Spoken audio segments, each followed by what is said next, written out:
more than these awards. Like, these awards, they mean something to me, but it's like being able to inspire kids, that means the most to me. You know what I mean? Because at the end of the day, I just really feel like, like that's what God is using me for. Like, I'm a vessel for God to be able to share my stories of what I went through. You know what I mean? Every time I go through my struggles and stuff, like, I know I'm going through it for a reason. Yeah. You know what I mean? And, so sometimes I try to say, God, why me? You know what I mean? And just try to embrace it and just, try to, be able to come through that. Go through the storm and be able to tell people, like, like, this is what I went through. This is what, I went through this, and God still brought me out of it. You know what I mean? So, I just try to, trust my struggles and know that God is always there for me. And, I get to share my stories with different people, and, and that's what I'm doing right now. So absolutely blessed, grateful for that. For us, honestly, on behalf of myself, KoJo, he'll let him speak, but Champ as well. Man, thank you for coming. No problem. First of all, thank you. I wanted to bring you on mainly specifically because I believe in the message that you have, and I believe in the man that you are. And for me to see who you used to be, because spoiler alert, I was there. I was there.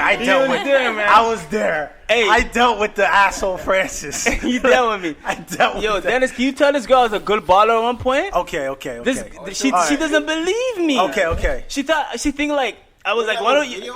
I have a little bills, but she doesn't believe the videos. Okay, I'm gonna take you back. I'm gonna take you all the way back. We're gonna go back. Man, she don't believe me, man. It was 2002. What was the school that closed? He remembers the year. Regina Patches. Yeah. It was 2002. It was 2002. Regina Patches closed. It was the September of 2002. I walked into school thinking I'm the man. It's my team. I'm the leader of the team. I'm just going to be the starting point guard. And then he came, and it was you, Jeffrey, and I'm like, who the fuck are these guys?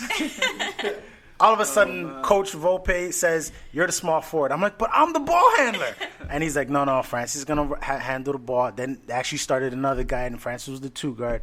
Francis you averaged, 30 that season? Excuse me? Minimum 30 a season.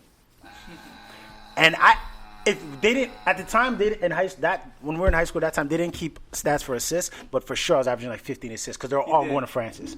I'm talking about rebound, outlet, everything. Francis, step back three. That was outlet. But one second, do you remember that one game at Seneca College when we were down by like 30 in the second quarter, Dennis? Yes. Do you remember that? I remember they tried to rob us after the game because we won.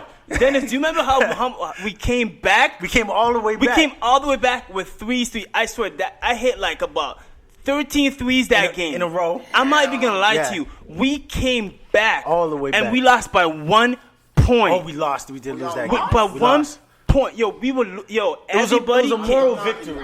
Honestly, moral victory. We were losing by 30 points or 25 points in the second quarter, and they were cheating us. A Scarborough team, they were cheating us. We're getting worked out. And we worked, and we came back. Honestly, that was like the best game of my life. Yeah. I can't remember. That was the best game. And I remember, like, and so people used to always complain, like, yo, Francis hogs the ball too much. Like, he does this. And I would say, yes, I agree.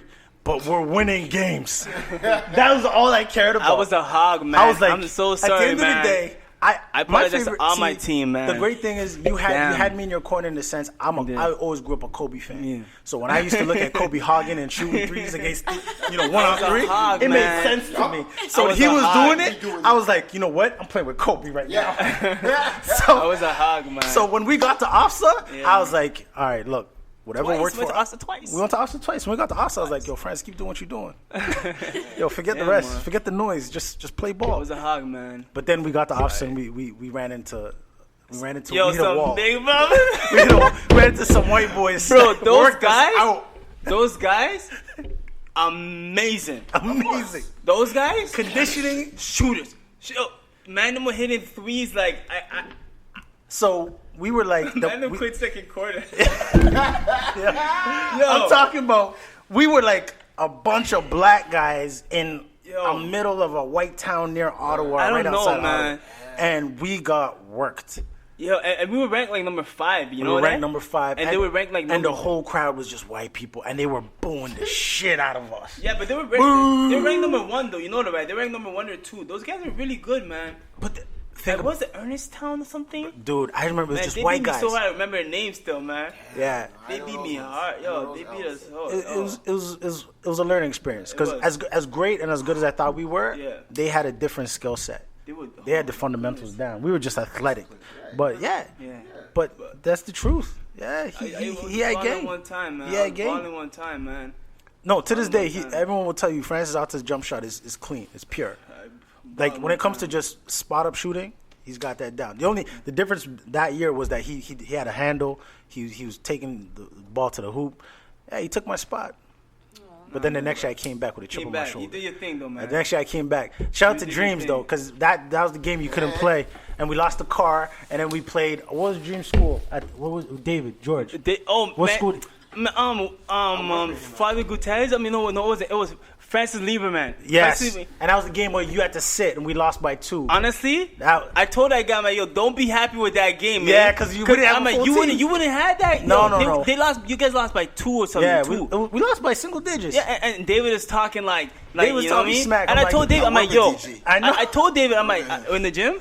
No, I work with him, man. I told him, I'm like, yo, if you want, we could do a fundraiser. I'll play you one-on-one still. I know he's bigger than me right now, but I told him, I'm like, yo. Recently? I told him that 2 years ago. Yo, I told David, I'm like, yo, if you want to play one-on-one, we could do this fundraiser. I'll get in shape in a year and I'll come back for you. I told this guy. I ain't playing with that guy. Because he's been talking a lot. I'm like, yo. I will get it down, man. I will get them working. Dreams. I'll put them on the wing Dreams, man. we gotta have you as a guest one day, man. You gotta let him know, man. We gotta talk about this. But your game is in question, Dreams. It's in question right now, DG. Y'all won by 5 only, man. Let's go.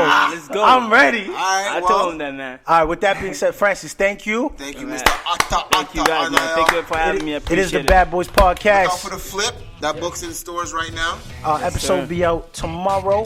You'll get the link, SoundCloud, iTunes, Spreaker, YouTube, everywhere. Check us out. It's the BBP, and we out.